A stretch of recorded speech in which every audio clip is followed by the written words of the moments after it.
Hello, welcome to another pen talk. Again, thank you for watching. I'm going to do a pen that has very few reviews. I've been motivated by Matt Armstrong of the Pen Habit. He recently did a Krone pen. This one I probably bought in late 80s, early 90s from the Fountain Pen Hospital in New York City. I lived in New York for quite a while. I bought it because it was on sale, because it looked great, and it was a pen I never heard of or had the pleasure to use. Very interesting emblem. I love the crown. I love the whole concept. The font is beautiful. It's called a Moderne red marble fountain pen. It's in fine. And this may be an inventory label or whatever, but again, you can clearly see what the pen was. I don't think this pen is in production anymore. I think it'd be very rare to even try to find this pen. So without further ado, let's open up the box. And as you can see, the color scheme has kind of moved on to the pen box. Nice velour, kind of, velvet, whatever you want to refer to this material as. Clamshell. As we open it up, we have some paperwork, the Krone guarantee. Never sent that in. A little bit of instructions on filling it, very basic. And we have the pen. I never saw a pen like this at the time that I purchased it.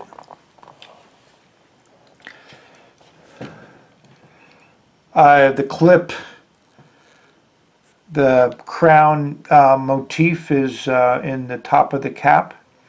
All the metal is sterling, no plating. I recently cleaned it and waxed it so to bring out all the nuances of the pen. And again, I'm taking advantage of the diffuse northern light to hopefully bring out how this pen looks. A little bit of ball at the bottom of the clip. It works as a clip. I'm not really that much, as long as the clip keeps it in my pocket, assuming I would be putting this pen in my pocket. What's nice is the cap and the barrel are a straight transition. As you can see, there are clear bits in the material, so you can see the nib. You can see the filling mechanism, which we'll get into a little bit later. I had a phone call interruption, so let's continue on with the visual exploration of the Krone Moderne. It's a screw-off cap. Nice threads. One of the things I always appreciate about a pen is where the material in this section is the same material that was used in the barrel and the cap. Very nice nib, two-tone. I wrote with this pen as a daily writer for about a month and a half.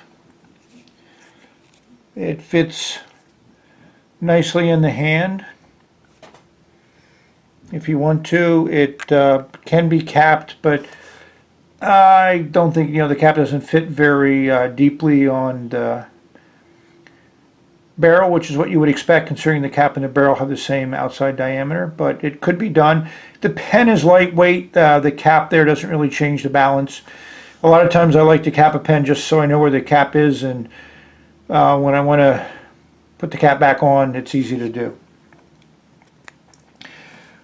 The pen has a filling mechanism, which is one that I had not had any experience with before I purchased this pen.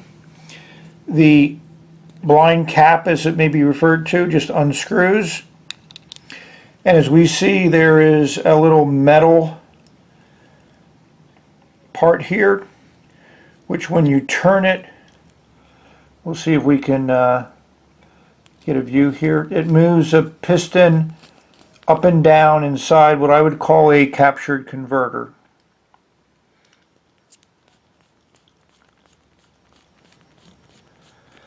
Certainly an interesting filling mechanism.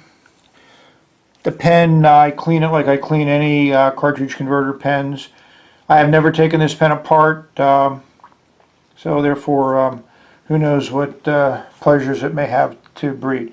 The pen is extremely well made. Krone is known for high-end pens. They're known for very ornate pens. If you do any searches on them, they are still an active pen manufacturer.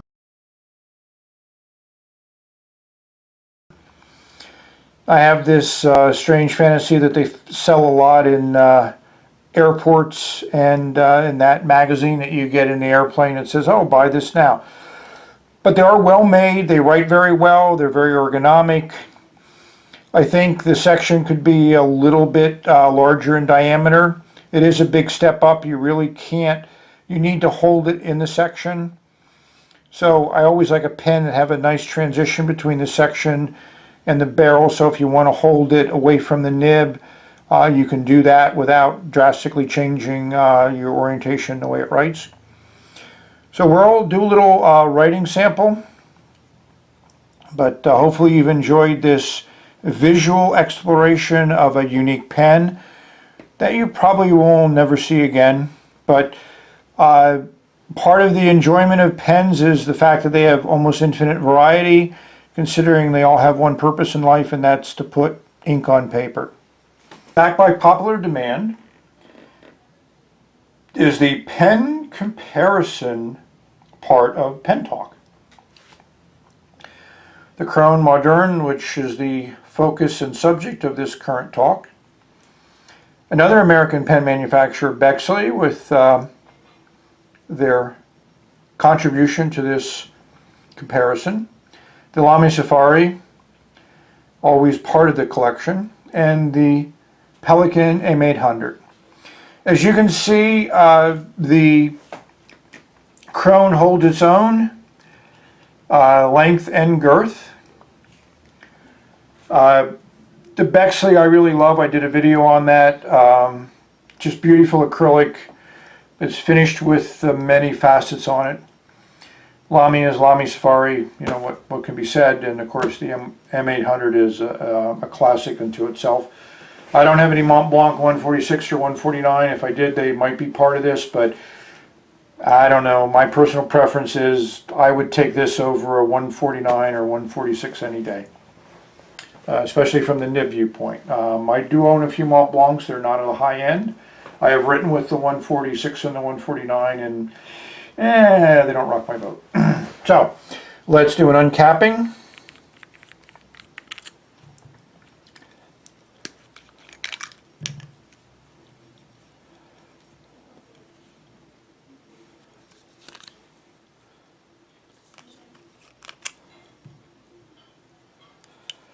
And let's take a look at these a little bit closer up.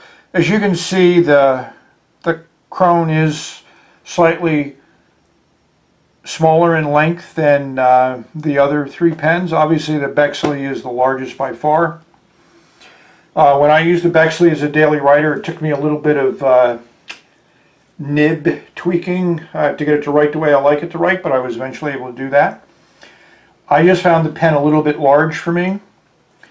Lamy, it's been probably 15-20 years since I've used those as a daily writer, but I do appreciate their design and their functionality. And of course the M800, which also was a daily writer for a while until I almost lost it, and then it stopped being a daily carry.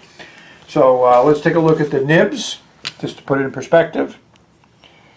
So on the Bexleys, you can see the Bexley nib is slightly larger. I really haven't gotten into being able to call it a number 3, 4, 5, 6, 7, 8, 9, 10 nib. So we'll just show it to you. The Bexley nib is a gold-plated steel nib, two-tone. Interesting how the two tones are different between the two nibs. This is probably, again, a completely unfair comparison because these are completely two different pens, two different functionalities. But as you can see, if you're familiar with Lamy, the Krone nib is quite larger. And as we bring in the big boy of the group, it holds its own against the M800, which is nice, both aesthetically and size-wise. I haven't really looked at the feed section, but if you take a look at the feed, interesting. It looks like a feed I've seen on some Deltas that I've reviewed recently. So it is a classic feed, nothing unique there. And as I said, I used the Krone as a daily writer for a while, and I had no issues with it writing. I just had issues with losing the cap when I took it off, so to fill it. So that's about it. So the next stage is some writing. Now it's time for the writing sample. Hopefully the pen still looks great. So recent ink I got, Iroshuku Mimiji. It's a red ink, which is appropriate for the red Krone Moderne. This was purchased on Amazon for 20 bucks. I was a Prime member, so no shipping. So that was an excellent price for an Iroshuku ink. And as usual, the bottle is impressive. From Njeka in Japan, when I made an order from him, he gives you these bottles for free.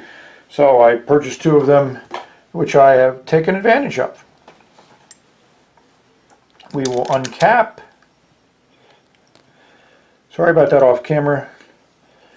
Again, you got to take off the blind cap. Very similar to your Parker dual folds. We'll dip the nib into the ink.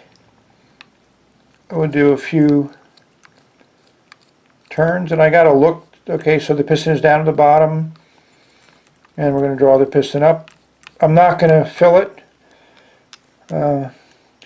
Even though it is transparent, you really can't get a clear view of how much ink has actually been drawn up into the pen. You do see some because now it's dark here where before it was light. We'll clean off the nib and the feed.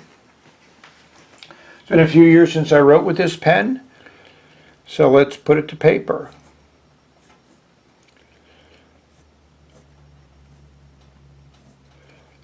And as usual, live video is embarrassing. Oof.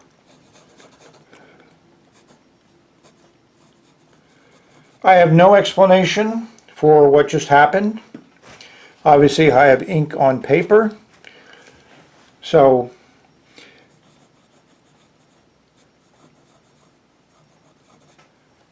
really excellent red ink. And I'm sorry, I should be talking about the pen, but it's extremely smooth. I don't know how to explain the incredibly hard start in the beginning.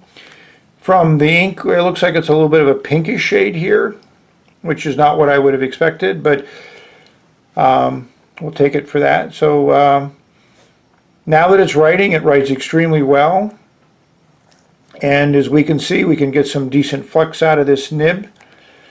The ink doesn't have any shading to it, unlike the Diamide Ancient Copper, which I was blown away with. But once the ink dries, the shading certainly loses its intensity.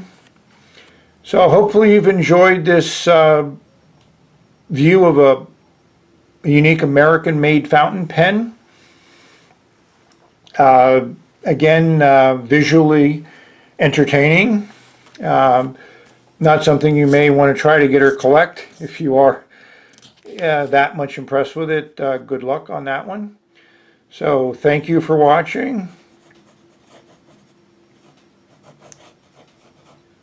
And this concludes this edition of Pen Talk. And it does write well. Once I finally got it working, I have no idea why it didn't. Yeah, it writes fast, lays down a decent amount of ink. This pinkish ink.